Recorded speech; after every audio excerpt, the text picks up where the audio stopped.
We finally get to do the Pythagorean theorem.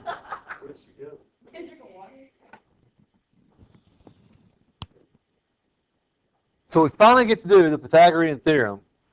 All right, we've got two learning targets. No one used the Pythagorean theorem. No one used the converse of the Pythagorean theorem. And the Pythagorean theorem is what you think it is, okay? But, you know, everybody always responds to the question, what's the Pythagorean theorem with, oh, is that a squared plus b squared equals c squared? Yes, but that's not the point. The point is that in a right triangle, the sum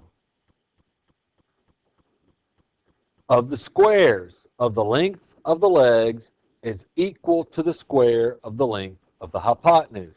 Now that's worded rather awkwardly. I like it this way. The length of one leg squared plus the length of the other leg squared equals the length of the hypotenuse squared. Now, A and B are legs. The legs are the sides that connect to form the right angle. C is the hypotenuse. The hypotenuse is across from the right angle, opposite the right angle. The hypotenuse is always the longest side. Always. Okay? Now, in this drawing right here, they called that leg A and that leg B. If they switched and called that one A and that one B, that's perfectly acceptable. It doesn't matter which one's A, which one's B. It does matter which one is C. C is the hypotenuse. C is across from the right angle. C is the longest side. Okay?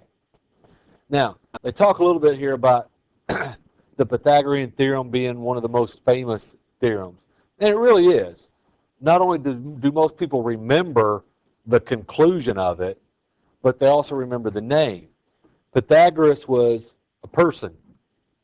He got to name the theorem when he wrote the book. Okay? So that's where that comes from. Let's do some. Number one. Yep. We'll see. Page 45 is where I'm 545 is where I'm at.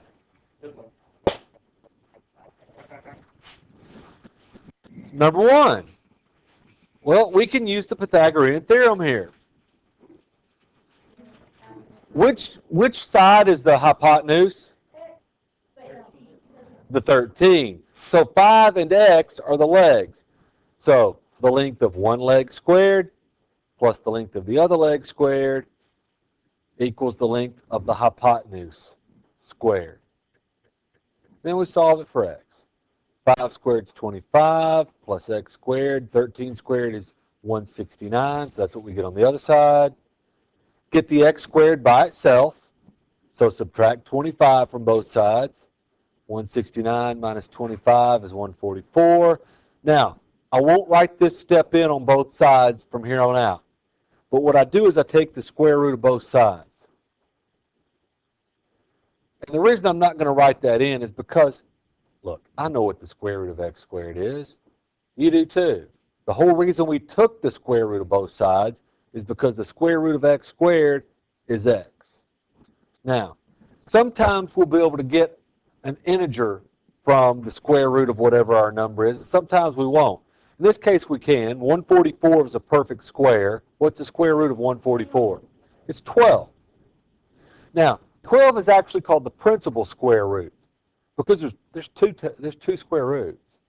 Because when we're saying the square root of 144 is 12, what we're saying is, hey, if I square 12, I get 144. Well, if I square negative 12, I also get 144. But the principal square root, the positive one, that's the one we're looking for. Okay?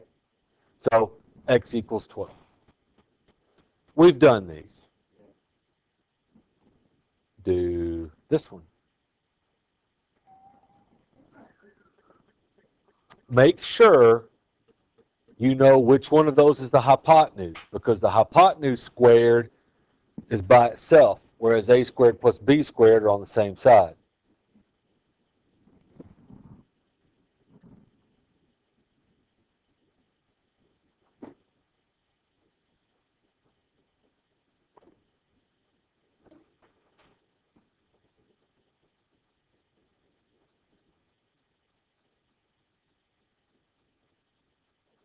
All right, stop when you get this.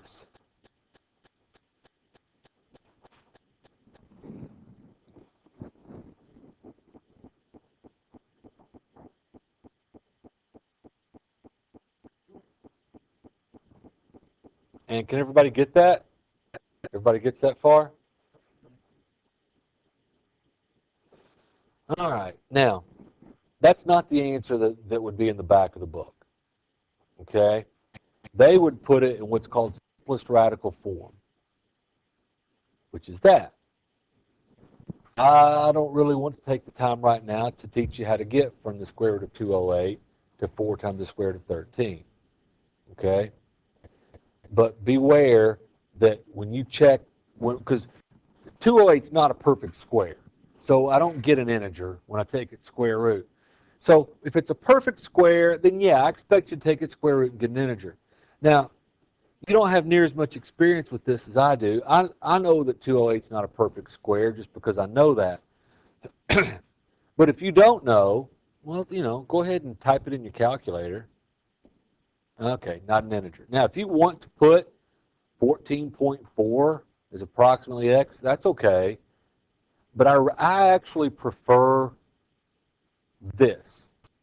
Now, let me talk about these different versions of the answer.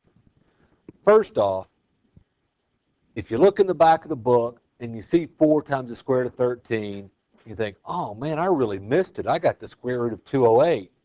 No, see if that's equivalent to 4 times the square root of 13. 4 times the square root of 13, and they're equivalent. All right? So and look, their answer is a better answer. 4 times the square root of 13 is a better answer because it's in what's called simplest radical form. But we're not going to get there yet. But here's the thing. I prefer what I put the box around to 14.4 because it's an exact answer. If you're actually applying this, you're doing some science, you're an engineer, whatever, if you round your answer now, knowing that you're going to use that answer in 3 or 4 other computations, your computations are going to have rounding error in them. Whereas if you stick with the exact answer, you can either eliminate or at least minimize the rounding error. Because sometimes, in calculus we run into this sometimes. Sometimes we get the square root of 208 as an answer, and then we use it for something else. And when we're using it for something else, and whatever that application is, we end up squaring it, and we've got an exact answer instead of a rounded answer. Exact answers are better than rounded answers, especially if you're building something or, exactness matters. Okay? Now, the only problem, though, with that exact answer, you probably don't have a real good idea just how big the square root of 208 is. Because it's a side of a triangle. And so you say, okay, x is the square root of 208. One side is 8, one side is 12, the other side is the square root of 208. I don't know how big that is. Okay?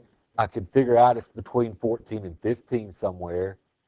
If I know what 14 squared equals, 196, and 15 squared equals 225, I know it's somewhere between 14 and 15. But, that's where an approximate answer comes in handy. Because then you say, oh, it's about 14.4. Okay, 8, 12, 14.4, I get it. Whereas square root of 208 doesn't tell you that much. So, be able to do it both ways, either way, exact or rounded. You with me?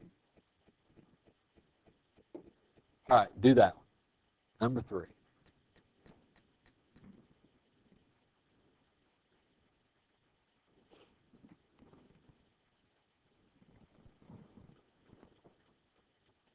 Make sure you know which one's the hypotenuse.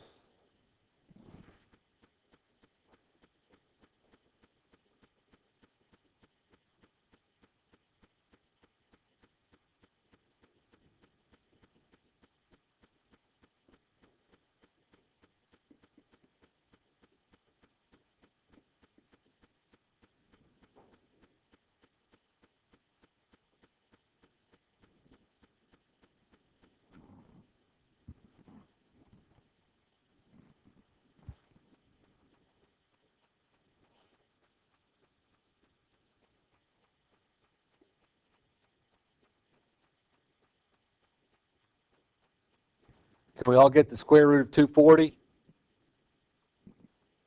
All right, and if you want an approximate answer, about 15.5. So, on a test, if you put the square root of 240 for that answer, you get it right. If you put 15.5 for that answer, you get it right. Now, notice in number 2 and number 3, we did not get an integer. When it is an integer, like it was here in number 1, these sides, the 5, the 12, and the 13, when they're all integers, that's called, in fact, let me change that. When they're all whole numbers, they're called a Pythagorean triple. 5, 12, 13 is called a Pythagorean triple. Here's the way the book describes it. All right, it says a Pythagorean triple is a set of 3 non-zero whole numbers. All right, the non-zero I think you can remember without too much trouble. I mean, you wouldn't have much of a triangle if all 3 sides had a length of 0, would you? So non-zero whole numbers, such that one of them squared plus another one squared equals the third one squared. Okay? And I said it that way on purpose because you may not see the triangle and you don't know that it's a right triangle, but if one number squared plus the other number squared equals the third number squared, we call those a Pythagorean triple. So a Pythagorean triple has to have 2 conditions: whole numbers and a squared plus b squared equals c squared. Whole number matters. A squared plus b squared equals c squared matters. So if you have a right triangle where all 3 sides are whole numbers, no decimals, no fractions, those 3 whole numbers are called a Pythagorean triple. It's worth remembering a few of these. Okay? 3, 4, 5, and 6, 8, 10. And by the way, 6, 8, 10 is just a multiple of 3, 4, 5. They come up a lot. And it's worth your time to remember that if you've got 3 and 4, then the hypotenuse is 5. Or if you've got one leg of 3 and a hypotenuse of 5, the other leg is 4. It's worth your trouble to remember that. Same thing for 6, 8, 10. It's also worth your time to remember that one, 5, 12, 13. That was number 1, wasn't it? Yeah, 5, 12, 13. Because it comes up a lot also. Notice that the multiples of these are the basic ones: 3, 4, 5, 5, 12, 13, 8, 15, 17, 7, 24, 25, and others. Those are considered to be the basic ones. And then the ones below them are multiples. Take 3, 4, 5 times 2, you get 6, 8, 10. 3, 4, 5 times 3, you get 9, 12, 15. 3, 4, 5 times x, where x must be a whole number, 3x, 4x, 5x. So then the multiples of this one, multiply by 2, by 3, by x, and so forth. Now here's the thing. In my opinion, it will take you longer and be more trouble to try to memorize a list of Pythagorean triples than it would be to just work out the Pythagorean theorem. So, you need to know, you really do need to know 3, 4, 5, 6, 8, 10, and 5, 12, 13. The others, if you happen to remember another one, fine.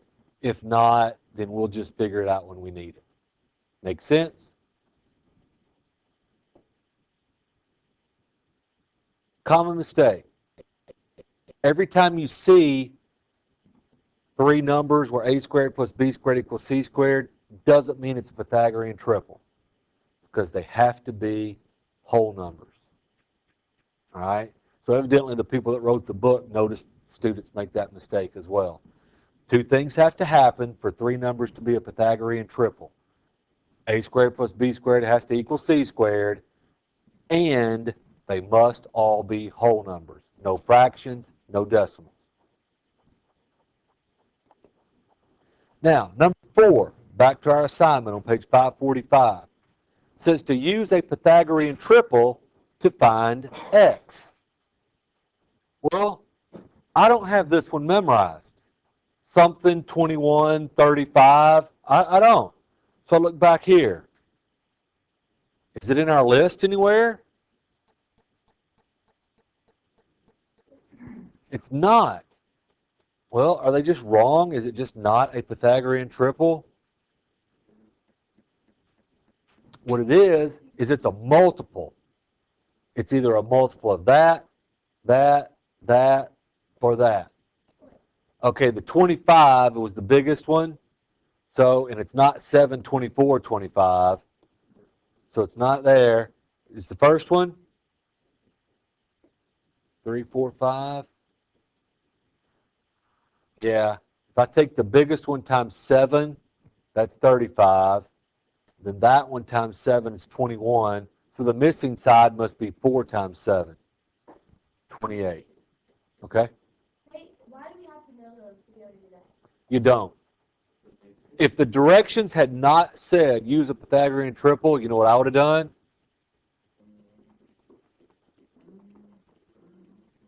Let's see if we get 28.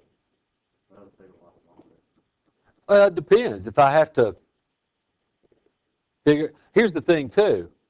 If the directions don't say use a Pythagorean triple, what assurance do you have that that is a Pythagorean triple? None. You could be wasting your time. So, didn't mean to do that. So, 21 squared is 441. 35 squared is 1225. Subtract 441 from it.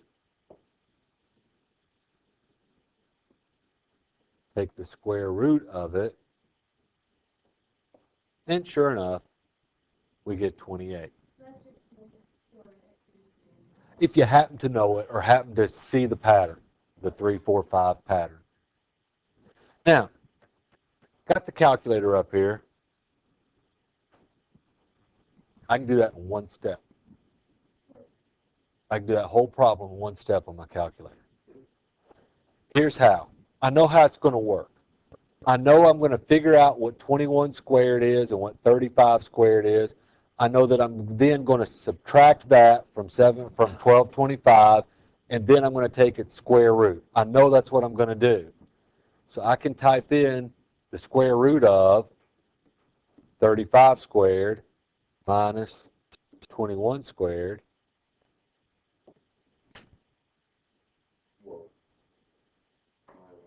Now, be extremely careful with that. Because most students will totally mess that up. You'll add when you should subtract. You'll subtract the wrong one from the other one. But on the other hand, somebody paid good money for that calculator you're using. If you have one that's capable of doing that in one step, it may very well be worth your while to figure out how to do it and get good at it so that you're not guessing, but get good at it. Okay? And while I'm talking about that, if you've got iPhone, iPad, iPod Touch, Android phone, Google phone, you can get apps that will do these things. You can get free apps that are very good calculators that do more than just add, subtract, multiply, and divide. If I were you, I'd take a little time tonight, over the weekend, whatever, find an app that you like and use it. Caution. You can't use apps on a standardized test. They will not even allow you to have those devices in the room with you. You've always thought that was a school rule. It's not. That's the ACT's rule. You cannot, you cannot have personal electronic devices besides an approved calculator with you in the room when you take a standardized test. You know why. You can access information outside of the room with them. Well,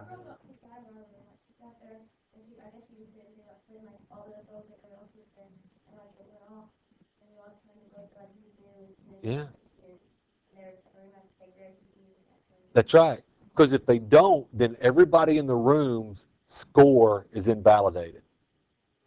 I mean, ACT is serious. I mean, because let's face it, it'd be really easy to cheat if you wanted to. I don't know how easy it'd be. You could cheat if you really wanted to. You could text somebody or whatever what the question is. They could be sitting in the car in the parking lot giving you answers, right? So they got to make sure that doesn't happen. Hey, there's a lot of money on ACTs. Scholarship money for athletes, they get caught cheating on ACTs fairly regularly because that's the only way they can get into college and get their football scholarship. What's that one movie where they like try and get the answers, like the college final or something? Oh, I know you're talking I don't know. about. They're like, or they can't get into the school and they end up getting caught. Yeah. A lot of So, Mhm. so the moral of the story is, learn to use your technology. On the other hand, you can't use phones, iPods, that kind of stuff on a standardized test. Okay? Do number 5. Speaking of standardized tests, there's a multiple choice question for you.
Any questions?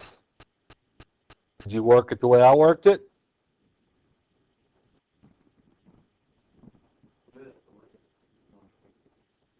What I would do on a calculator, if I want to do it one step, I'd do square root of 60 squared plus 45 squared. See, that one's a plus.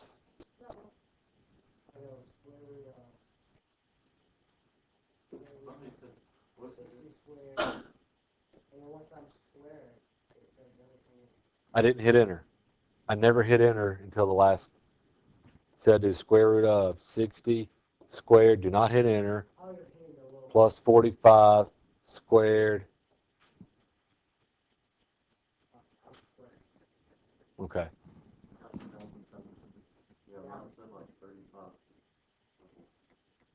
All right. So what's happening then is your calculator's doing the square root of 60 squared, and then 45 squared is not. They're not considering it to be under the radical. It sounds like.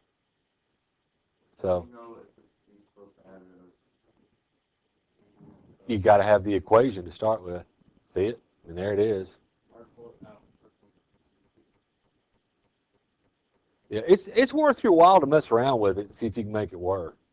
Yeah. All right. We need to move on.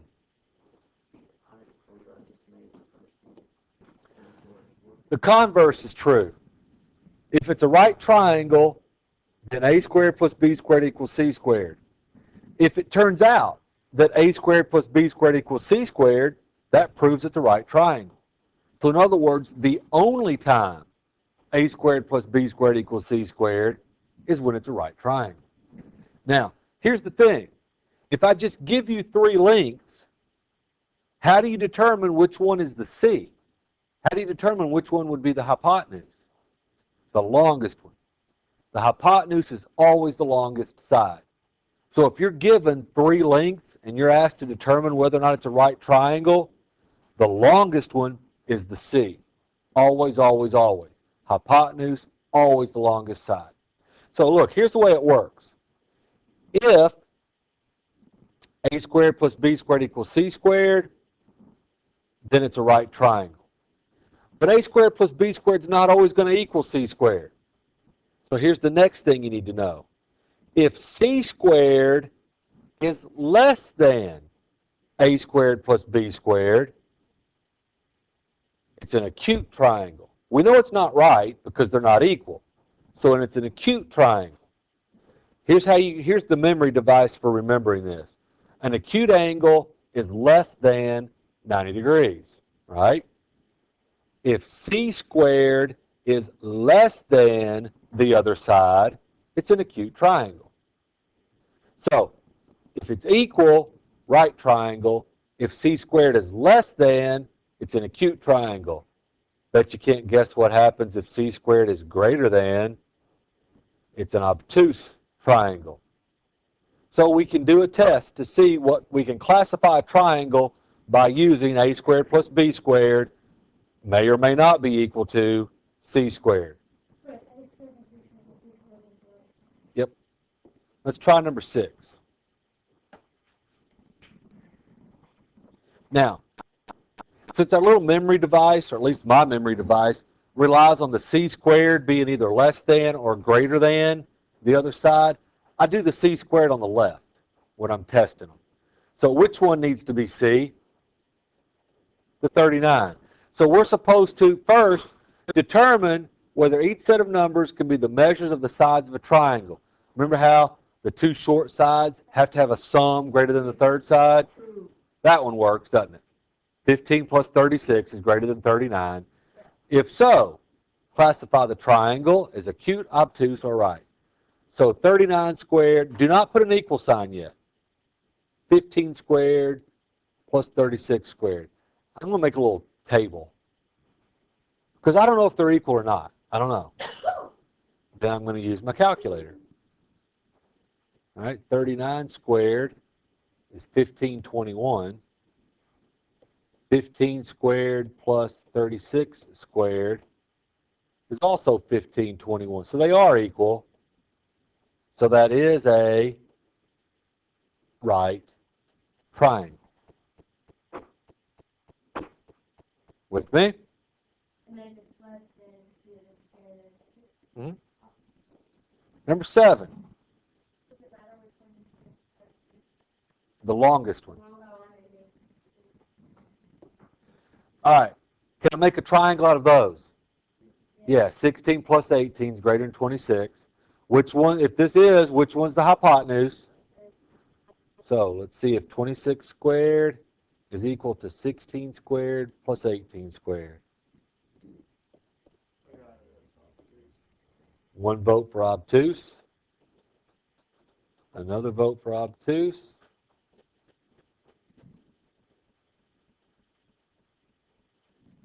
A vote for acute. Well, 676 is definitely greater than. When the c squared part is greater than, it is an obtuse triangle.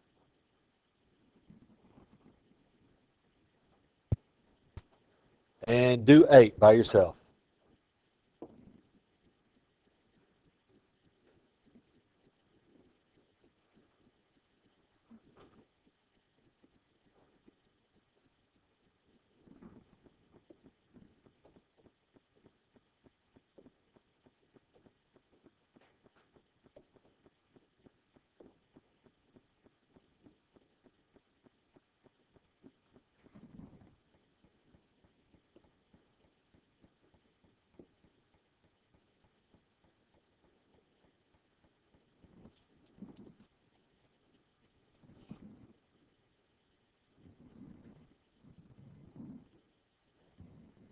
Would it work if you did the calculator shortcut you told us earlier?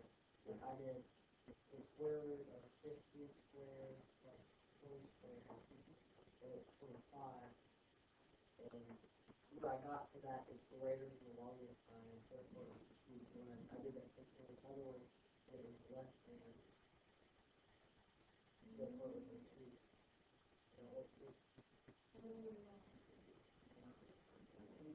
So I didn't really follow you. So you took the square root. Well, but see, here's the thing. It's the sum of the squares that have to be equal. It's the squares. It's the sum of the squares. So don't take this. There's no need to take the square root of it.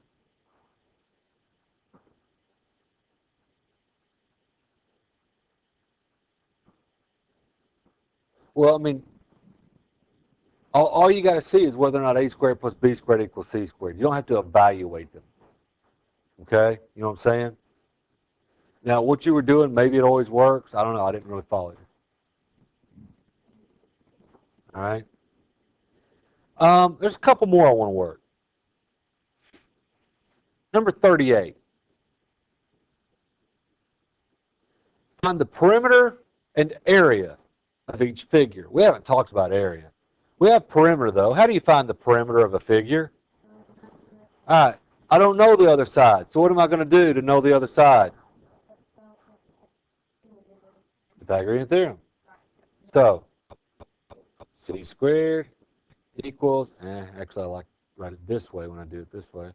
12 squared plus 16 squared equals c squared. So the square root of 12 squared plus 16 squared. So I get 20 for the third side.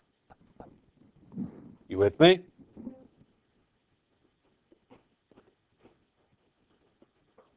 So the perimeter equals, well, what's 20 plus 12 plus 16?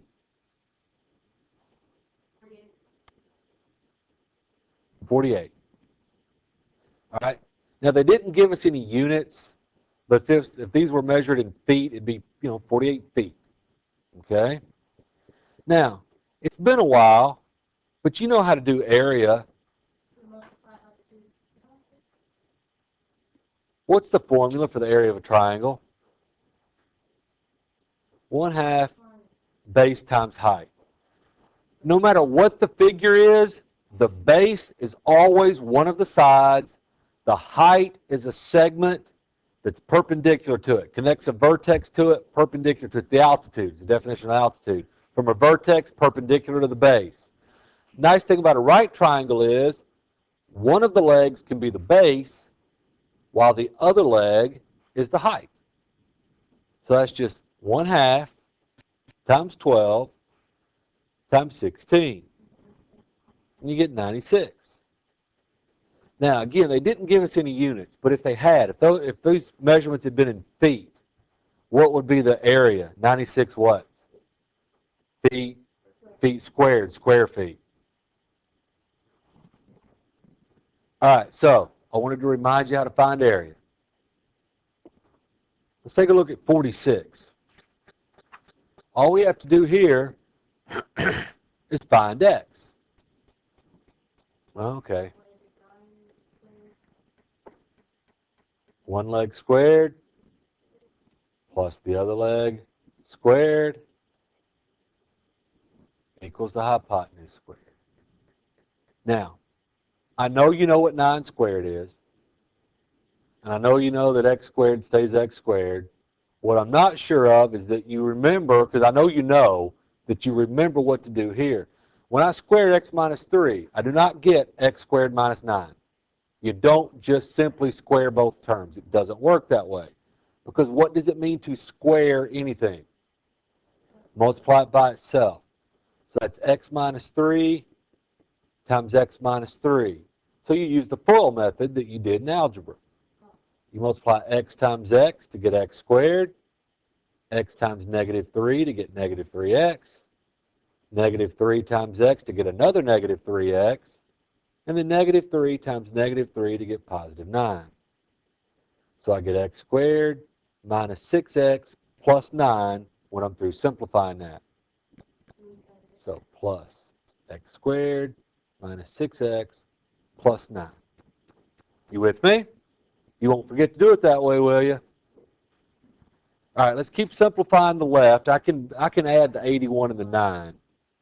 So I get x squared minus 6x plus 90 equals x squared. And at this point, if not before, you're probably thinking, well, I don't really remember how to solve a quadratic equation. I know we talked about them, and I just relax. What's x squared minus x squared? 0. So bring down the negative 6x plus 90. On the other side of the equals, what's x squared minus x squared? Now we're back in good shape, aren't we? Right. So negative 6x equals negative 90. What's x equal? Hmm? What is it?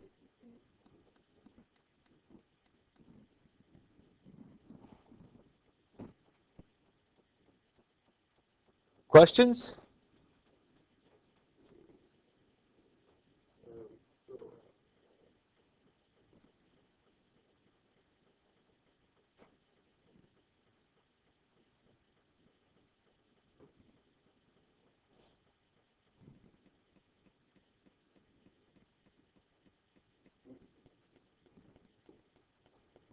And there's your assignment.